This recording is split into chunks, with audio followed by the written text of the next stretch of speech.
Hey, welcome back to my channel. My name is Sarah and I'm very glad to have you here. I want to spend the first 3-4 minutes talking about depression. So if you're just here for the book review, go to this time. Okay, so if you've known me for any amount of time, you pretty much know that I have depression and anxiety, and there are times when I don't feel it at all. Like if I'm eating perfectly, if I'm exercising daily, if my situation is low stress, I don't feel it. I feel positive. I am outgoing. I am very involved in my relationships. I feel like the possibilities are endless. I feel very creative. But then there are times when just the heaviness of the world just feels like it is on my heart and on my mind, and I can't really surface from it. And it kind of spirals me into being pretty depressed. What that looks like in my life. It's hard to talk about, but I think we have to start talking about stuff like this. At least I do.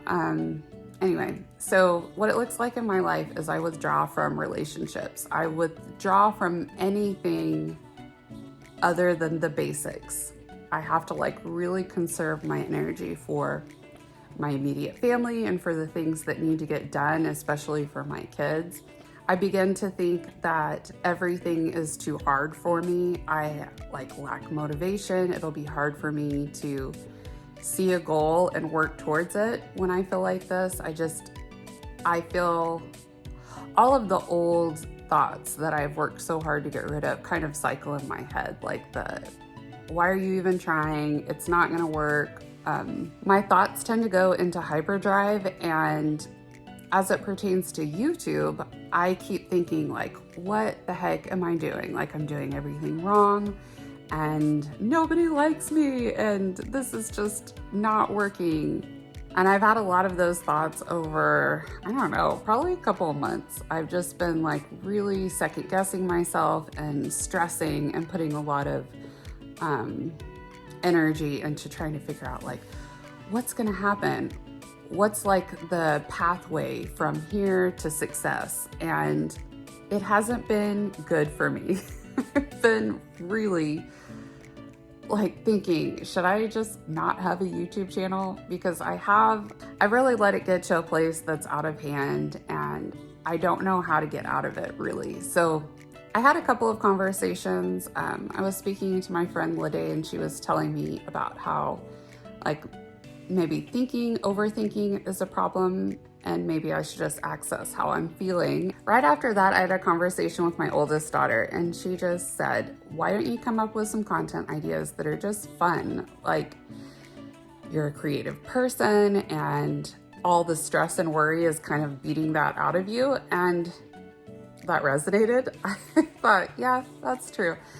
She basically just brought up the fact that there are things that really give me a lot of joy that I have been neglecting, and she suggested that I just come up with some content ideas that make me happy, that aren't serious, that aren't a big deal, and to do those things. And so I thought it was great advice, and what I'm gonna do is I'm just gonna take some time to create content that is creative and that is really life-giving to me. And I know that I have changed my topics on my channel so much.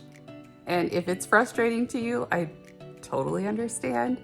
And if you need to part with my channel now because you just can't with me, I get that.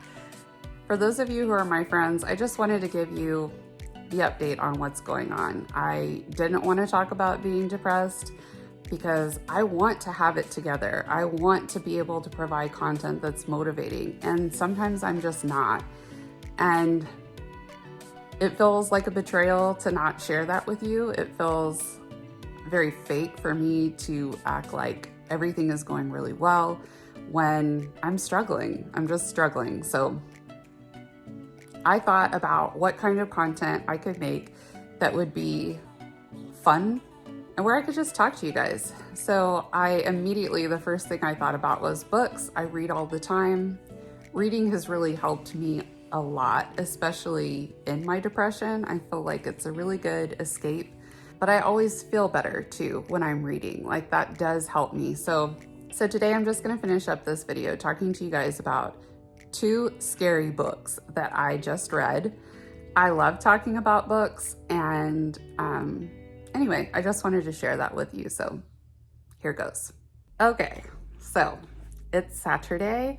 We are about to go finish leveling the pool, but first I wanted to speak to you about this bad boy because we finished her last night. What the heck is happening? Sorry, I can't show you, but what is happening? This is so crazy. I'm so scared. Are you scared?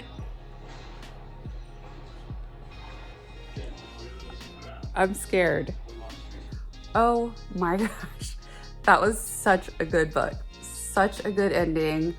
AJ Finn, the author of The Woman in the Window, is really good at crafting sentences, making just a very readable book. Like, you don't want to put it down, feel very compelled to keep going. And it's his style of writing, it's the fact that he's such a good writer, but it's also the fact that he knows how to build suspense into every part of this book that makes you want to, like, well, what happens now?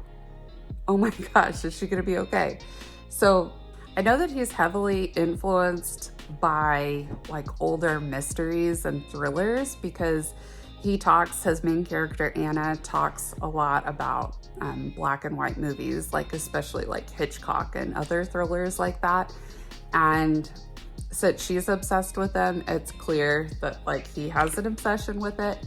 But it's interesting because his style is very much like a Hitchcock or like a classic mystery. So he gives you clues. They're everywhere. I'm 112 pages in, and pretty much all the author has done is give you all the clues you need to figure out what's about to happen. And it is very suspenseful because you're like waiting for the action to happen. And there are so many little like, it's almost there. But anyway, I just think, and it's not boring though, like all the clues are there, but it's not in a boring way. It's a very quick read. I'm like turning pages as fast as I can. And sometimes you use those clues and you think you know the thing, and instead of zigging, he zags. So that's pretty fun.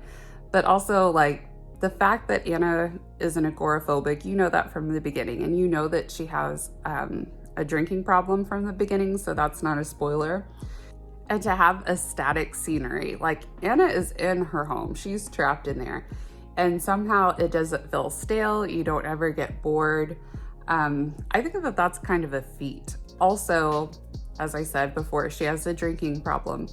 And as I'm reading it, I'm feeling Anna. Like I feel discombobulated, I feel confused, I'm trying to work out in my mind what's going on, but like all of the alcohol is really blunting my ability to make connections, and you just feel it. It's crazy, the like words, the way he uses, like she's always in pajamas, things like that. Just you feel her. You feel like a mess, just like a total wreck, just like Anna.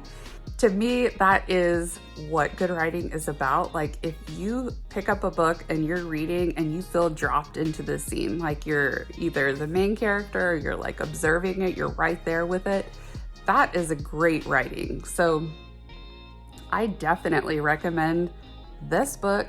It will keep you on your toes the whole time.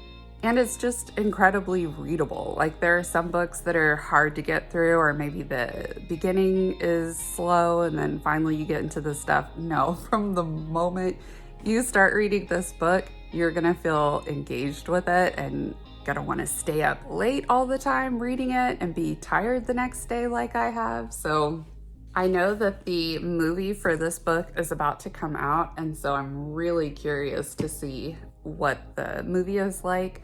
It was supposed to be released May 15th and it hasn't, and I'm sure that that's because they're trying to figure out if movie theaters are going to be opening soon, so they haven't released it straight to a streaming service. So I'm guessing that they're trying to hold out for a theater release. But anyway, if you can read this book before the movie comes out, that would be ideal. But even if you've seen the movie already, I would definitely recommend this book because I haven't read a mystery in a long time that was this compelling and that just really had me engaged from the opening sentence to the final sentence.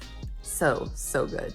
The second book that I want to talk to you guys about is Behind Closed Doors. This is written by B.A. Paris, and it is a really good book.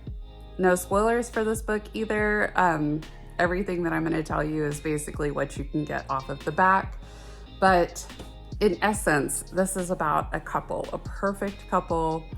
And then you get into it and you find out like there's some crap going on in this marriage and it is not good.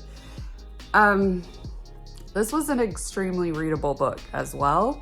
It was not on the same level as The Woman in the Window, in my opinion, just because The Woman in the Window, I felt like, was almost a jigsaw puzzle put together. There were clues here and there and everywhere, and it just was like a ton of pieces. And then at the end, all of a sudden you saw the total puzzle put together. This book was definitely laid out in a more linear way, but the suspense was solid. I was worried about Grace, who's the main character, the whole time, as well as other things that I was worried about the whole time. I feel like it was really skillfully done because it managed to give you a horrible feeling about something that was going to happen without like exactly saying what was going to happen. It just left a lot to your imagination, but it like provoked you enough to have a lot of like things pop into your imagination that you're like, oh my gosh, this is gonna happen, this is gonna happen. I finished both of these books in about a day and a half, and I am a fast reader, but that's fast for me. They were just really hard to put down, both of these books, and neither of these books were super graphic in like their content. Like the stuff that you were afraid happening in these books, they told it in like a really nuanced way. So if you like scary books, but you're not a fan of the kinds that have like very graphic content, I would pick up either of these and read them. I'm on kind of a scary book kick right now. I don't know why, but I'm reading Jennifer McMahon's The Invited right now, and I've heard from a couple of people that this is a really good book. So I'm excited, and I'll keep you guys updated. I want to thank you so much for the support that you give me. Y'all's friendship and understanding has just been such a joy in my life, and I really treasure the time that I get to spend with y'all. I will see you in the next one. I've been making content about YouTube for some time, and if that's content that you like seeing from me, if you don't know, Lydia and I have a YouTube channel and we have a podcast. It is all about YouTube, and it has been on fire lately. Like, we have been getting into some really good stuff. So I'm going to link the channels below in case you're interested in talking more about YouTube.